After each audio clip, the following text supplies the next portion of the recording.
cette crise a entraîné une mobilisation exceptionnelle de toute la branche famille et je tiens tout d'abord à remercier tout le personnel qui y a contribué et notamment le directeur général Vincent Mazoric. Les équipes de la Caisse nationale ont créé en un temps record un véritable filet de sécurité pour les familles et pour les partenaires.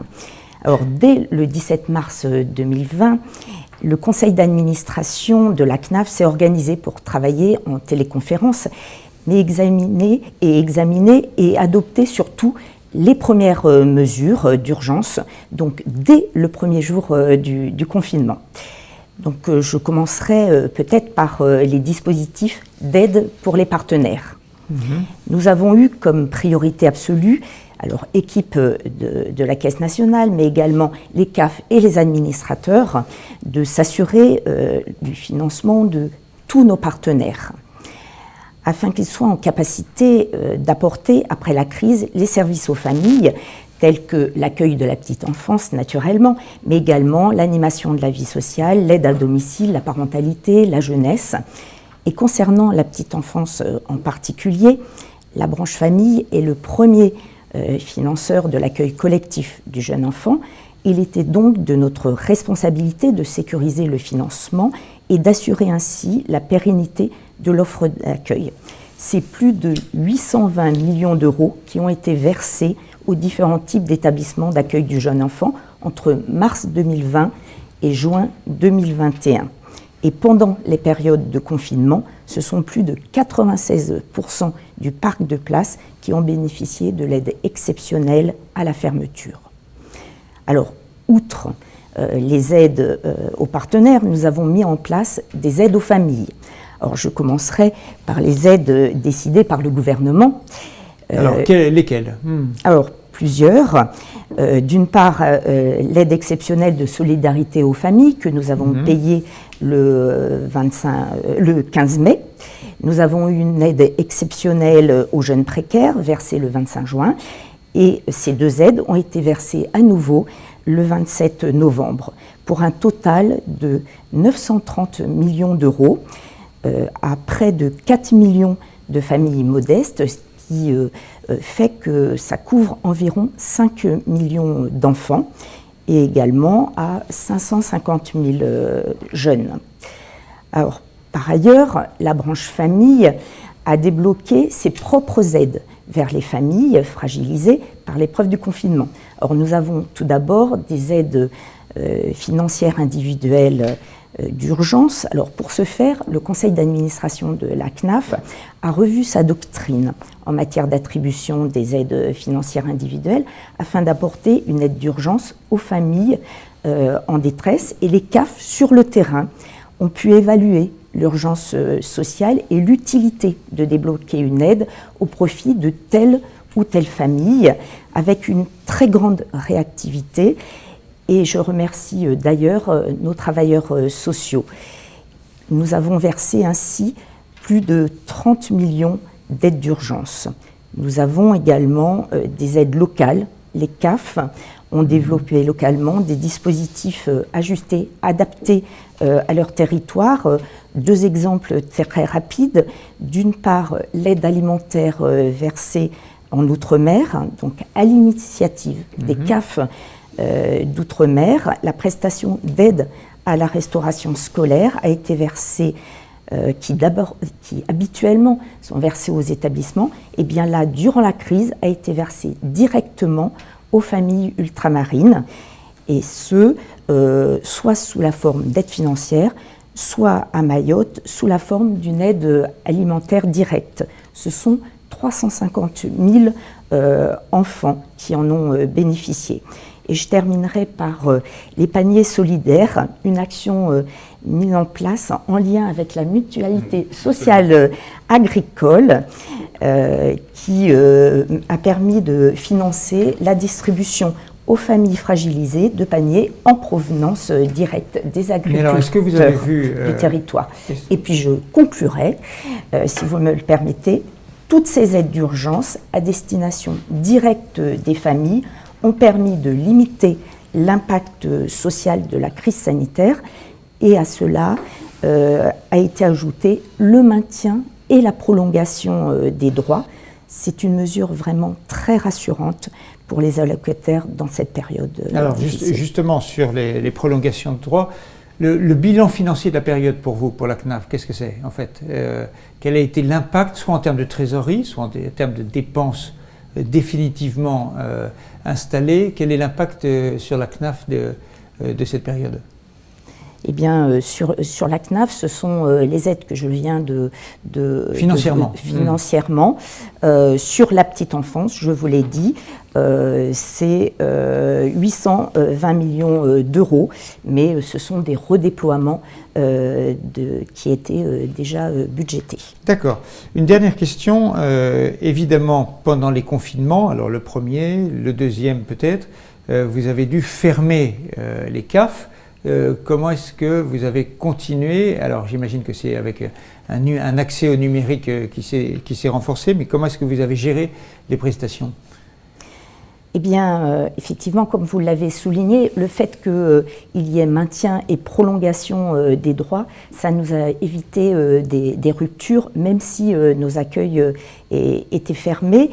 Mais cette situation inédite et à risque pour certains de nos allocataires en situation de précarité, notamment numérique, on le sait, ces personnes n'ont parfois de contact avec les CAF que par le biais de l'accueil physique. Et donc, pendant le premier confinement, nous avons constaté une baisse de 37% du nombre d'allocataires prenant contact avec nous. Et donc, les CAF se sont fortement mobilisés pour maintenir cette relation de service. Nous avons engagé une démarche d'aller vers. Alors concrètement, nous avons pris l'initiative d'aller vers nos populations prioritaires, de les contacter par téléphone, par SMS ou par mail, ce que nous appelons le contact proactif. Et lors de ce contact, le téléconseiller proposait 3 choses. D'une part, à l'allocataire, un rendez-vous téléphonique pour un accompagnement sur les droits et ses démarches, ou un rendez-vous d'urgence sociale. Également, il s'assurait que des éléments relatifs à la gestion de son dossier et de ses droits ne sont pas en souffrance. Et enfin, l'informait des modalités d'accueil et des canaux de contact. Et parallèlement, nous avons mis en place, ce qui était nouveau, une solution de transmission de pièces jointes par mail en substitution des envois postaux et également, bien évidemment, une gestion optimisée des mails entrants. Et comme ça a été dit par le directeur général de la CCMSA, nous avons augmenté, nous aussi, nos capacités de télétravail avec 24 000 connexions simultanées grâce à la mobilisation de notre DSI, donc de notre direction des systèmes d'information.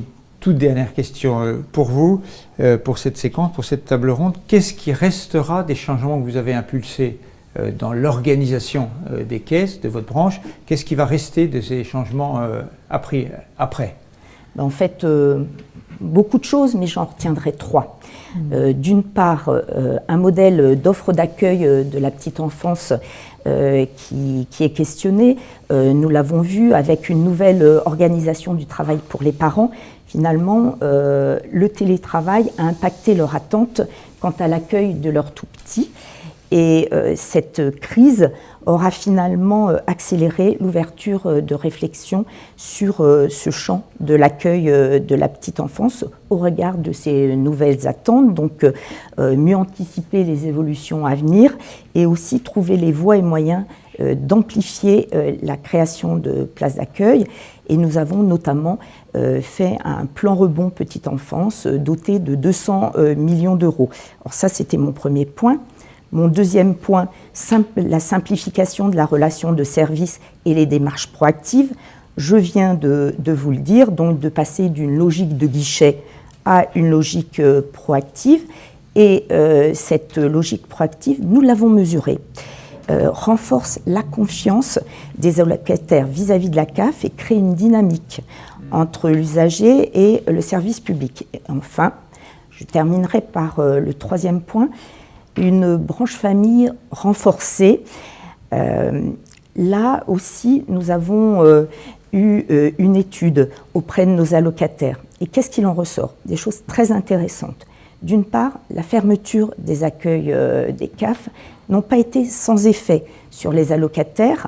30% se sont digénés, mais dans le même temps, 82% des allocataires disent que leurs interlocuteurs CAF ont su être à leur écoute durant cette période. L'image des CAF est donc non seulement pas ternie, mais au contraire a été renforcée. Et toujours, le résultat d'une enquête indépendante montre que la CAF est reconnue comme plus indispensable, plus attentive et plus proche des allocataires. Et la façon dont notre institution a pu finalement garantir la continuité du service public valorise les agents eux-mêmes qui en tirent à juste titre une forte fierté. Et j'en ai la conviction, ce qui est vrai pour la branche famille l'est pour la sécurité sociale. Les valeurs fondamentales de la sécurité sociale, je pense à la valeur d'entraide, de solidarité, de justice et d'équité, ont été des leviers essentiels pour faire face à la crise. Des CAF. Et je terminerai vraiment, c'est ma phrase de conclusion, si vous me le permettez. Finalement, nous avons tous été confrontés à cette crise, mais nous avons apporté la preuve que nous sommes des interlocuteurs fiables, réactifs, sachant instaurer un climat de confiance si précieux aujourd'hui et sur lesquels on peut compter quoi qu'il arrive.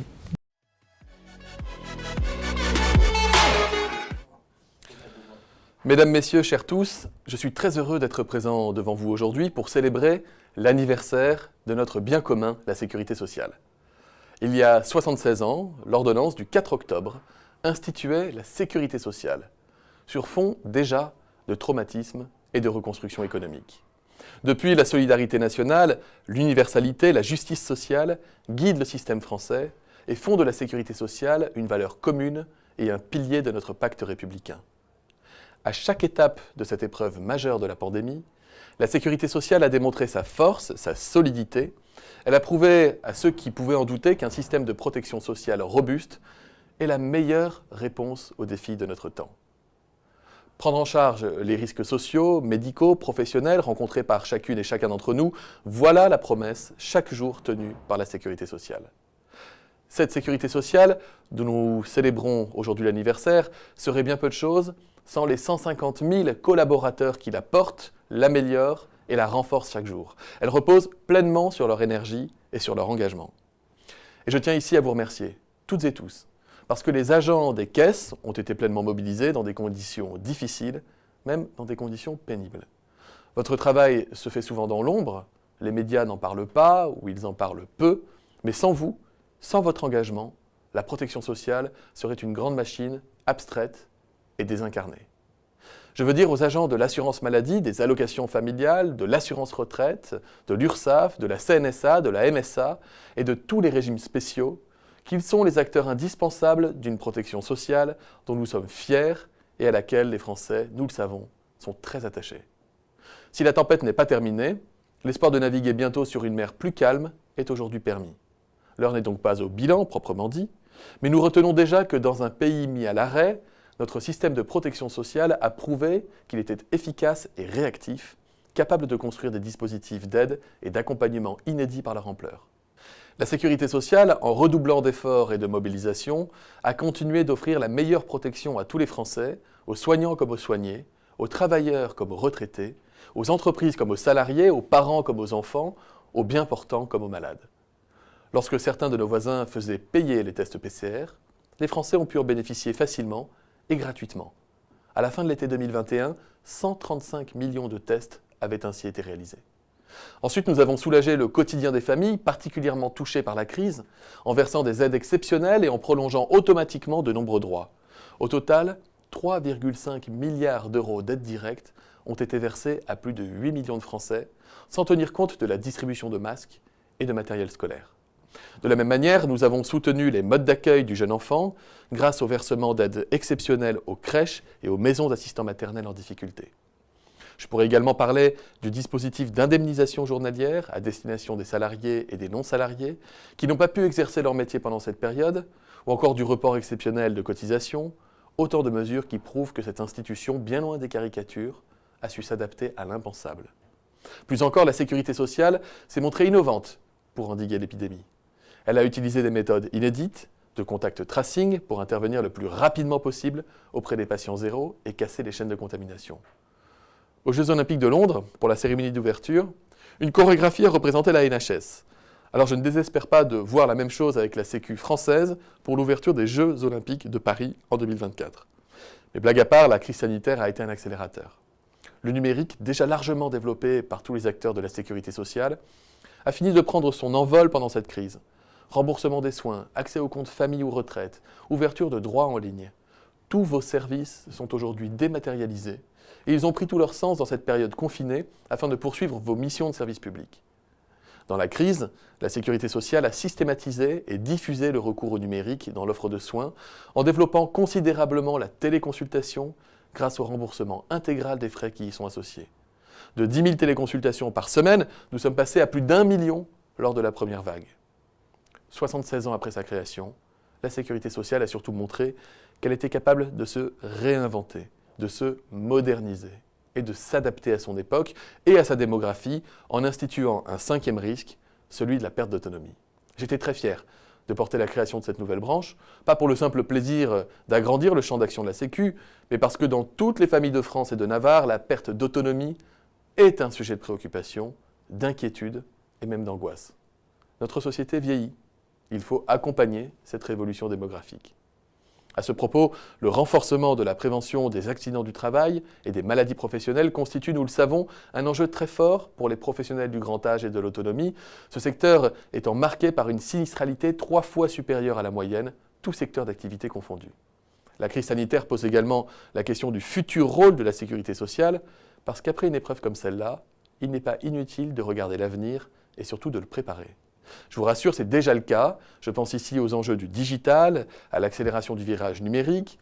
Je pense aussi au fameux aller vers pour un service public qui n'oublie personne et qui se montre allant dans l'identification des besoins des plus fragiles. Parce que oui, le numérique est un enjeu majeur pour favoriser l'accès aux droits et aux services.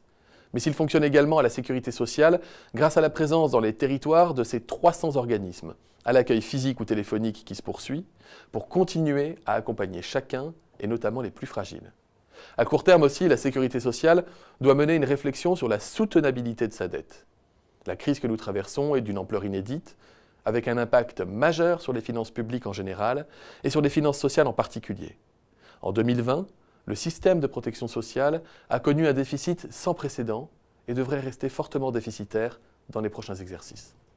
Selon les estimations, les administrations de sécurité sociale pourraient enregistrer un déficit record de 72 milliards d'euros, c'est-à-dire quand même 3,3% du PIB, alors qu'elles étaient presque revenues à l'équilibre en 2019.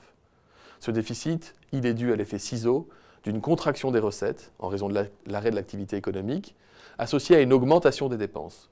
Les 2 acteurs les plus durement touchés sont l'assurance maladie et l'assurance chômage.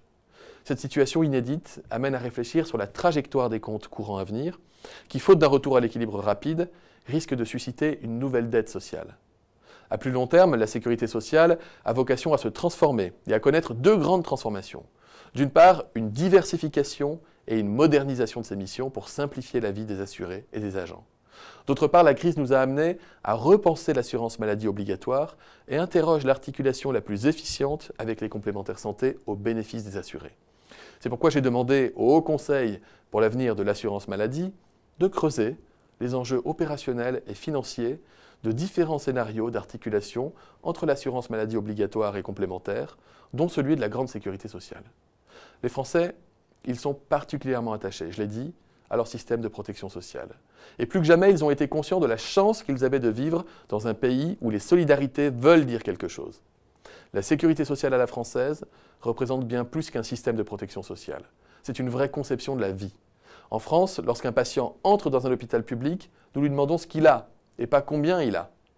Comme ministre des Solidarités et de la Santé, comme médecin, mais surtout comme citoyen, je suis très heureux de célébrer notre sécurité sociale aujourd'hui et de me tenir devant vous, qui travaillait chaque jour à sa prospérité et à sa pérennité. Alors vive la sécurité sociale, vive la République et vive la France.